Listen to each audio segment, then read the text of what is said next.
बिस्मिल्लाहिर्रहमानिर्रहीम, अस्सलाम वालेकुम। आज का जो हमारा टॉपिक है वो है factor affecting the activity of enzyme. This is the part 2 of chapter number 6 enzyme. इसमें हम पढ़ेंगे कि किस तरह कुछ फैक्टर्स जो होते हैं वो एंजाइम की एक्टिविटी को असरअंदाज करते हैं। एंजाइम जितने भी होते हैं वो ऑप्टिमम रेट पर, ऑप्टिमम कंडीशंस पर अपने फंक्शंस परफॉर्म करते हैं। So it is necessary to maintain the optimum condition for the enzymes to work. So optimum conditions ज़रूरी होती हैं किसी भी एंजाइम को परफॉर्म करवाने के लिए, उनकी एक्टिविटीज़ को परफॉर्म करवाने के लिए। सो कुछ ऐसी चीज़ें होती हैं जो कि एंजाइम की एक्टिविटी को अफ़ेक्ट करती हैं। उनमें से मेनली सबस्ट्रेट कंसंट्रेशन आ जाता है, और उसके अलावा टेम्परेचर, पीएच, देन उसके अलावा यहाँ पर वाटर है, रेडिएशन है, और एंजाइम की कंसंट्रेशन इटसेल्फ होती है, वो बहुत सारी चीज़ें होती हैं। बहरहाल यहाँ पर आपके पास सबस्ट्रेट है, पीएच है और टेम्परेचर है। तो इसको हम देखते हैं सबस्ट्रेट किस तरह असरअंदाज होता है एंजाइम की एक्टिविटी पर। एंजाइम जो होता है वो एक्टिविटीज़ एक पर्टिकुलर अमाउंट में अपने ने पर्टिकुलर कंडीशंस पर ही अपनी एक्टिविटी को ऑप्टिमम रखता है, हाईएस्ट रखता है। कोई कंडीशंस होती हैं जिस पर ऑर्गेनिजम्स के एंजाइम्स जो होते हैं वो optimum rate of reaction perform करते हैं। सो उनके लिए अगर हम देखें सबस्ट्रेट की कंसंट्रेशन को अगर हम चेंज करेंगे तो उससे एंजाइम की एक्टिविटी को क्या होगा। So experimentally if the amount of enzyme is kept constant, अगर एंजाइम हमारे पास कांस्टेंट है, फॉर एग्जांपल हमारे पास एंजाइम हंड्रेड हैं, टोटल 100 एंजाइम है हमारे पास, and the substrate is gradually increased. अगर हम सबस्ट्रेट को इंक्रीज करते जा रहे हैं तो इससे होगा क्या। इससे जो रेट ऑफ रिएक्शन है या रिएक्शन की जो वेलोसिटी है वो भी इंक्रीज होगी until it reach the maximum. जब तक होगी जब तक वो अपनी मैक्सिमम रिएक्शन परफॉर्म कर लेगा। ऑप्टिमम, या आप कह लें इतना कि जो मैक्सिमम, जो हाईएस्ट पीक लेवल है उसकी एक्टिविटी की, रिएक्शन की, वो जब तक पहुंच जाए तब तक जब हम इन सबस्ट्रेट को ऐड करते जाएंगे तो activity rate of reaction increase होता जाएगा which further increase in the substrate. अगर हम फर्दर इंक्रीज करेंगे फिर क्या होगा, फिर there is a no significant change in the rate of reaction. क्यों होगा? क्योंकि 100 एंजाइम थे हमारे पास, जैसे मैंने आपको एग्जांपल दिया था, और हमने सबस्ट्रेट इंक्रीज करते जा रहे हैं। जैसे ही हम करते जा रहे हैं देन होगा क्या, रेट ऑफ रिएक्शन इंक्रीज होगा। बट एक ऐसा लेवल आएगा, एक ऐसा पॉइंट आएगा जहां पर एंजाइम की एक्टिविटी कंप्लीट हो जाएंगी सबस्ट्रेट के साथ। फॉर एग्जांपल 100 एंजाइम थे तो 100 ही सबस्ट्रेट आकर एक्टिव साइट के साथ अटैच हो गए होंगे। जिससे क्या होगा, यहाँ पर अब मैक्सिमम रेट हो चुका होगा, मैक्सिमम रेट ऑफ रिएक्शन हो रहा होगा यहाँ पर। फिर अगर फिर भी हम सबस्ट्रेट की इंक्रीज करेंगे अमाउंट, तो फिर यहाँ पर कोई भी रेट ऑफ रिएक्शन चेंज नहीं होगा। क्यों नहीं होगा? क्योंकि यहाँ पर अब दूसरी एक्टिव साइट्स ही नहीं है। तो इसलिए रेट ऑफ रिएक्शन जो सबस्ट्रेट पर डिपेंड करता है वो इनिशियली इनिशियली क्या होगा, वो इंक्रीज करेगा। यहाँ पर जैसे आप ग्राफ देखें, जैसे ही हम सबस्ट्रेट इंक्रीज करेंगे तो रेट ऑफ रिएक्शन भी इंक्रीज होगा। बट एक ऐसा पॉइंट आएगा जहां पर सेचुरेशन कंप्लीटली हो चुकी होगी। सेचुरेशन का मतलब होता है कि जो एंजाइम मॉलिक्यूल्स होते हैं वो सबस्ट्रेट के साथ सेचुरेट हो जाएं। इट मींस कि जितने सबस्ट्रेट हैं उतने ही एंजाइम्स, एंजाइम्स के साथ जितने एंजाइम है उतने ही सबस्ट्रेट आकर एंजाइम की एक्टिव साइट पर अटैच हो जाएं। इसे हम कहते हैं सेचुरेशन। सो सेचुरेशन पॉइंट ऐसी होती है जब मैक्सिमम सबस्ट्रेट अटैच हो चुके होते हैं।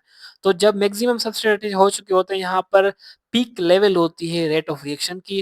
देन उसके बाद जो रेट ऑफ रिएक्शन होता है वो कांस्टेंट हो जाता है, यहाँ पर कोई भी चेंज नहीं आती, और इसको हम एक लीनियर ग्राफ से शो करते हैं।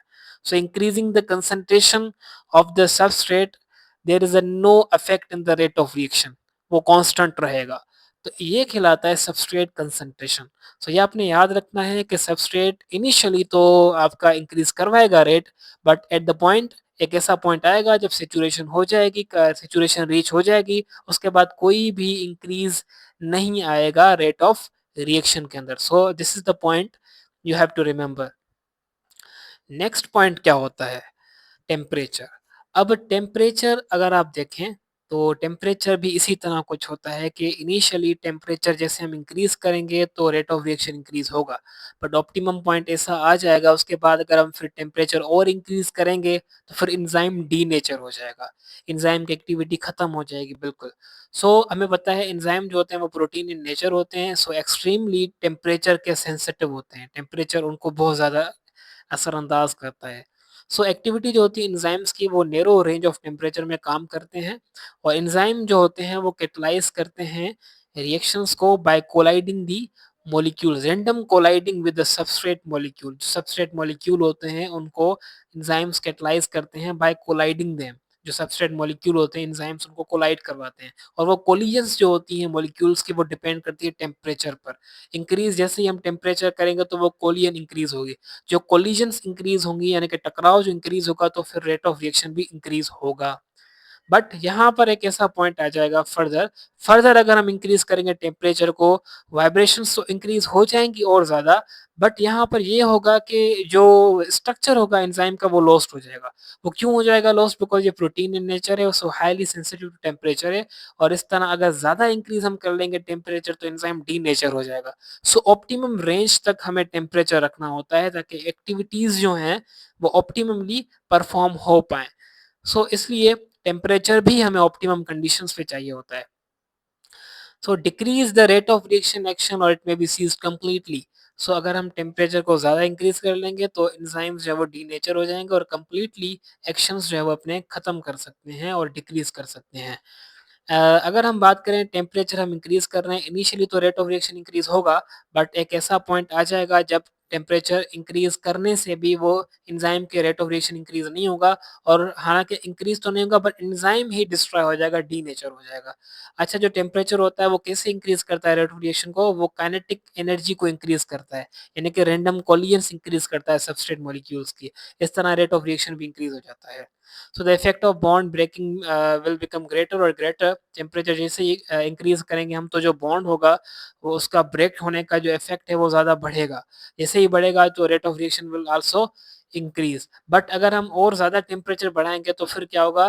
Rate of reaction will decrease because it denatures the enzyme. Enzyme को क्या कर देगा? वो डीनेचर कर देगा। जैसे आप यहाँ देखें टेम्परेचर में इंक्रीज कर रहा हूँ, ये टेम्परेचर ग्राफ है, देन स्टार्टिंग में 20 है, देन 30 आ रहा है, देन 40 है। यहाँ पर टेम्परेचर इंक्रीज करने से रेट ऑफ रिएक्शन इंक्रीज हो रहा है, बट एक ऐसा पॉइंट आ रहा है जिसपे एंजाइम की एक्टिविटी मैक्सिमम है, जिसे हम कहते हैं ऑप्टिमम टेम्परेचर।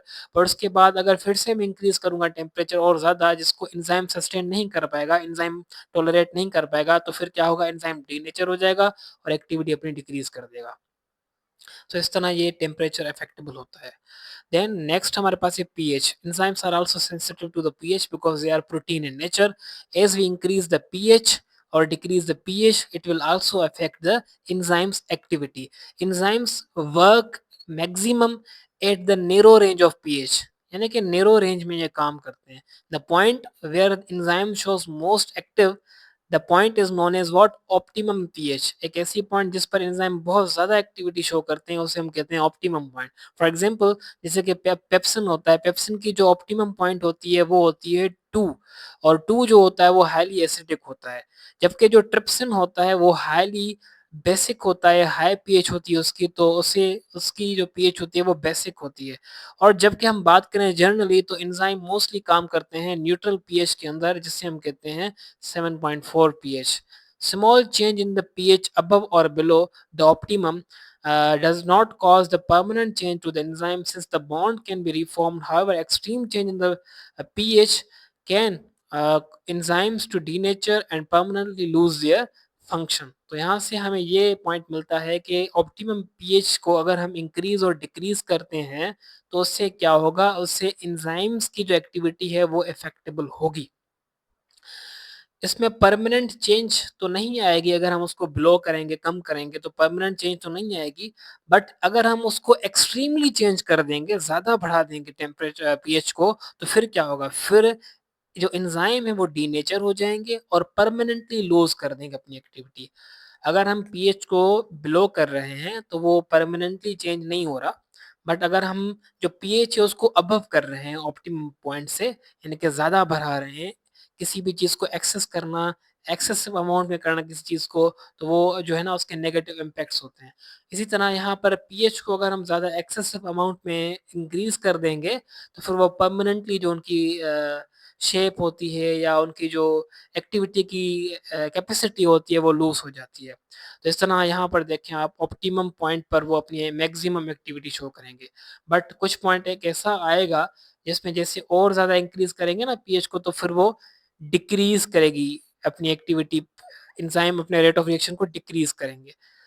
उसके बाद नेक्स्ट टॉपिक है mechanisms of the enzyme action. Mechanism हम कहते हैं जिस वे के ज़रिए जो है वो एंजाइम एक्टिविटी परफ़ॉर्म करते हैं, उसको हम कहते हैं मैकेनिज़्म्स। एंजाइम मेनली जो है वो अटैच होते हैं सबस्ट्रेट के साथ और ये बॉन्ड फॉर्मेशन करते हैं।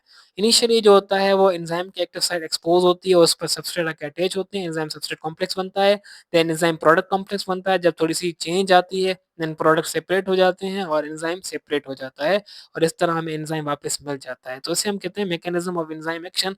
इसको एक्सप्लेन करने के लिए there are the two models, two theories. One is the lock and key model, another one is the induced fit model. Lock and key model जो दिया था वो एमिल फिशर ने दिया था 1894 में। ये आपने डेट्स याद रखनी है और नेम आपने याद रखना है, Emil Fischer 1894, that was the lock and key model. ये थ्योरी क्या कहती है? ये थ्योरी ये कहती है कि एंजाइम्स और जो सबस्ट्रेट होते हैं वो होते हैं लॉक और की जैसे।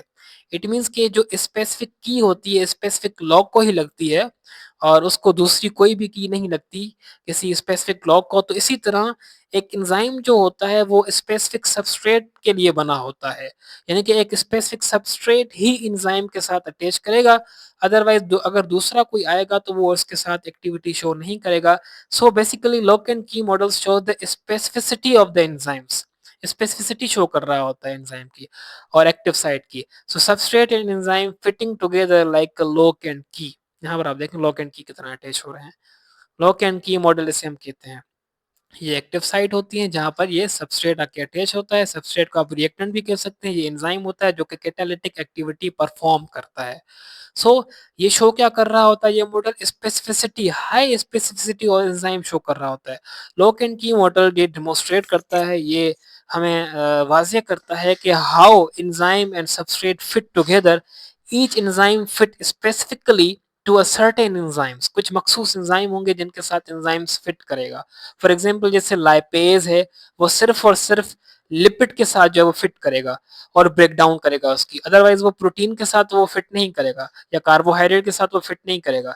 लाइपेज एक एंजाइम है और सारे के सारे एंजाइम जो होते हैं वो स्पेसिफिक होते हैं नेचर के अंदर, वो सबस्ट्रेट के लिए स्पेसिफिक होते हैं।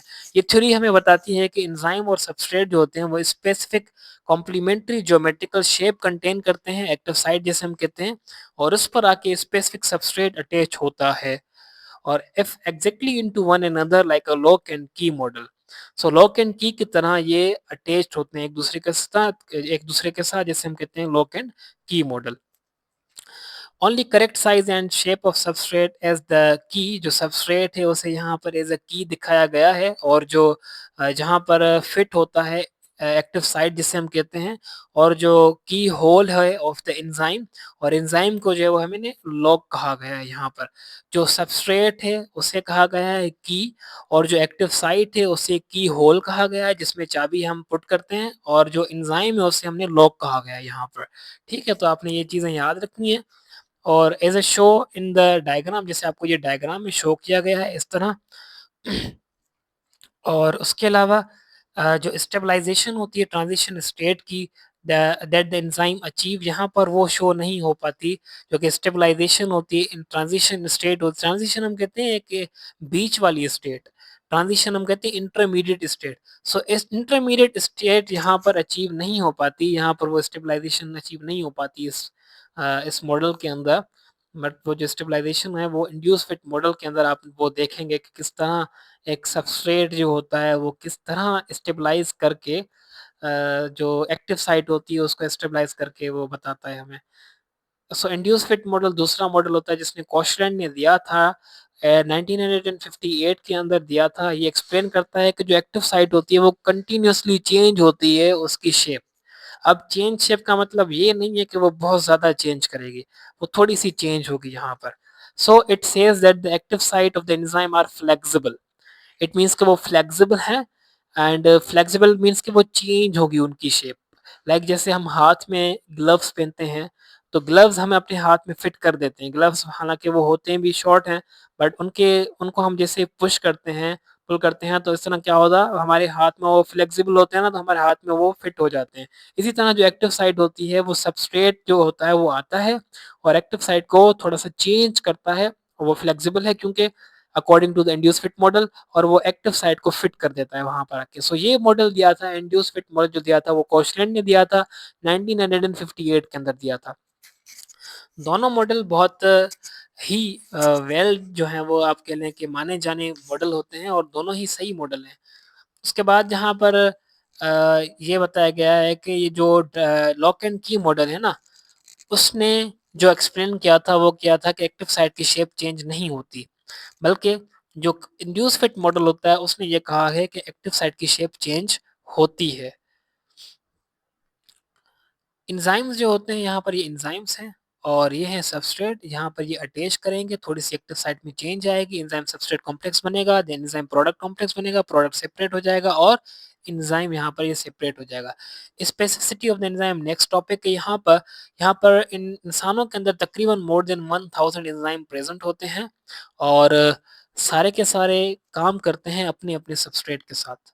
So this is known as what specificity of the enzyme.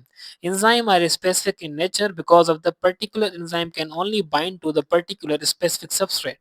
So that is why they are specific in nature. और specificity किसके लिए है, किस वजह से है? This is because of the active site. Active site की वजह से है, क्योंकि उनके जो सीक्वेंस हैं अमीनो एसिड के वो स्पेसिफिक होते हैं किसी स्पेसिफिक सबस्ट्रेट के साथ।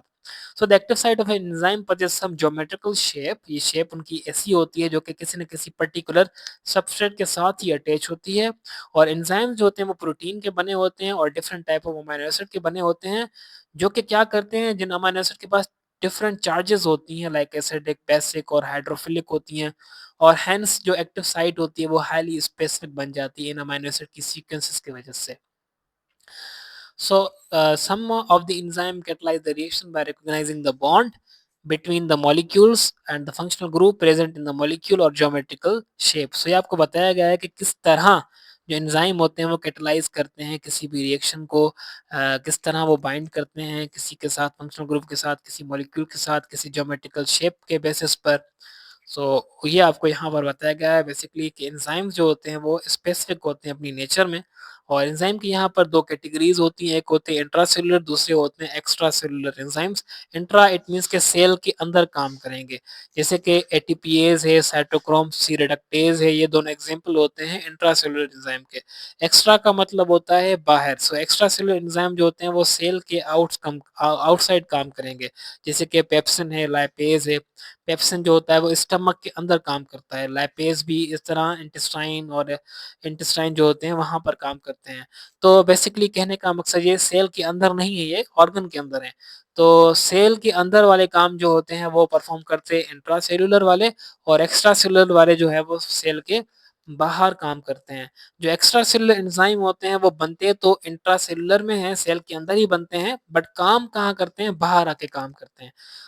यहाँ पर एग्जाम्पल है प्रोटीएजेस का। जो प्रोटीएजेस होते हैं वो कैटलाइज करते हैं प्रोटीन को, ओनली सिर्फ और सिर्फ क्या करते हैं, वो प्रोटीन को ही कैटलाइज करते हैं। यहाँ पर आपको स्पेसिफिसिटी बताएगी कि एंजाइम किस तरह स्पेसिफिक होते हैं अपनी नेचर में। और जो लाइपेज होते हैं वो लिपिड पर काम करते हैं सिर्फ और सिर्फ।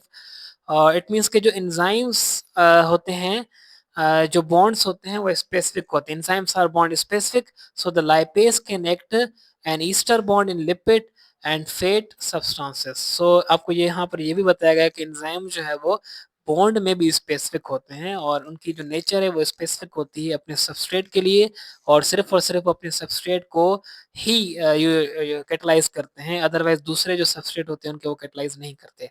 Reaction occurs in the living organism are termed as the metabolic reaction, और there are the two types of reaction। anabolic जो होता है वो कंस्ट्रक्टिव होता है, और जो केटाबोलिक होता है वो डिस्ट्रक्टिव होता है। मिनिमम अमाउंट ऑफ एनर्जी जो कि रिक्वायर होती है किसी भी रिएक्शन को स्टार्ट करने के लिए उसे हम कहते हैं एक्टिवेशन एनर्जी।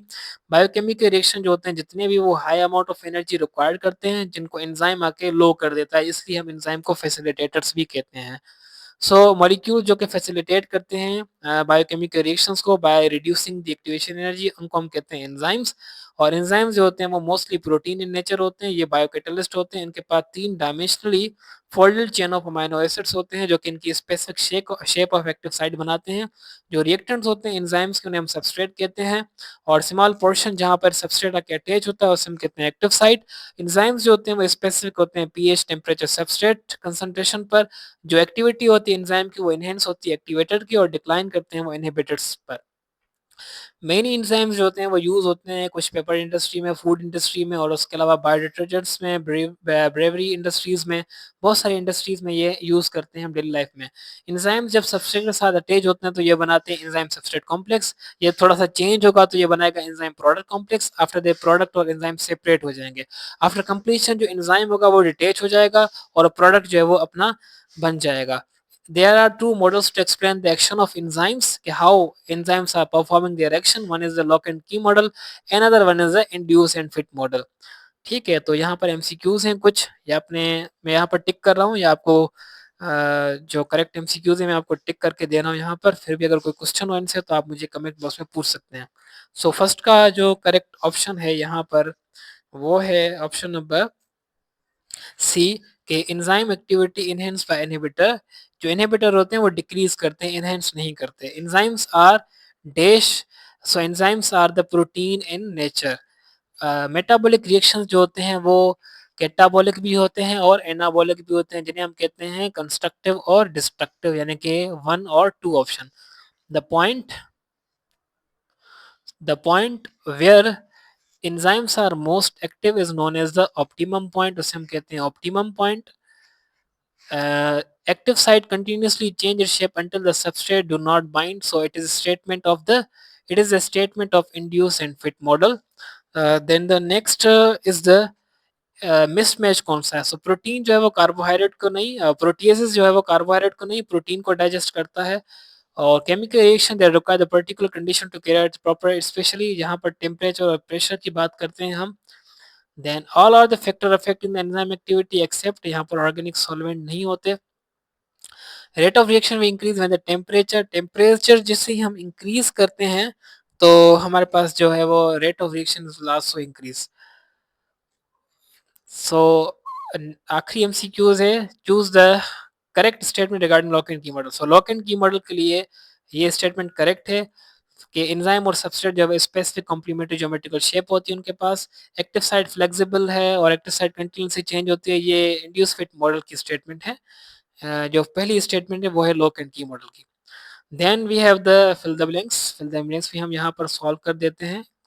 तो फर्स्ट है यहाँ पर आपके पास two types of there are two types of there are the two types of metabolic reactions.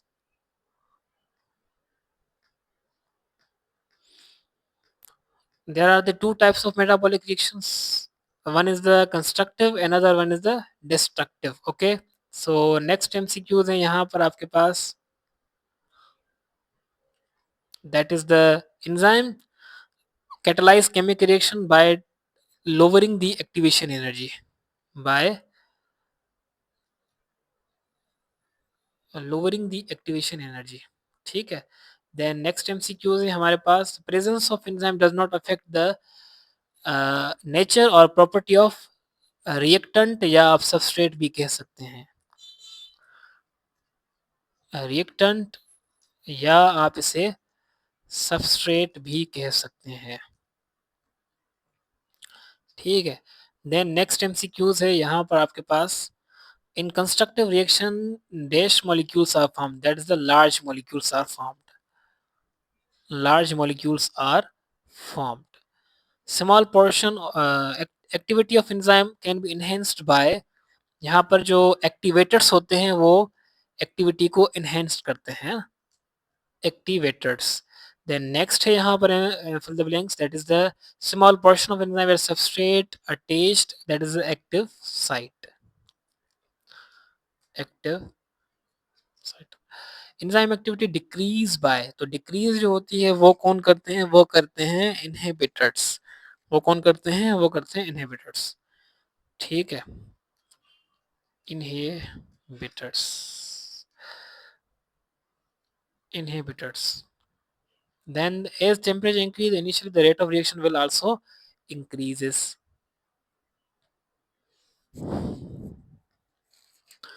वो भी increase होगा। Next MCQ, extreme change in pH can cause the enzyme to denature। यहाँ पर enzyme क्या हो जाएगा, denature हो जाएगा। लास्ट एमसीक्यूज है, in human body there are more than 1000 enzymes. Okay, so ये एमसीक्यूज हो गए आपके, आप सबको समझ में आया होगा, एमसीक्यूज भी हो गए, फिल द ब्लैंक्स भी हो गए आपके इंशाल्लाह। हम मिलते हैं नेक्स्ट लेक्चर में, तब तक अपना ख्याल रखिएगा। अल्लाह हाफिज़, टेक केयर।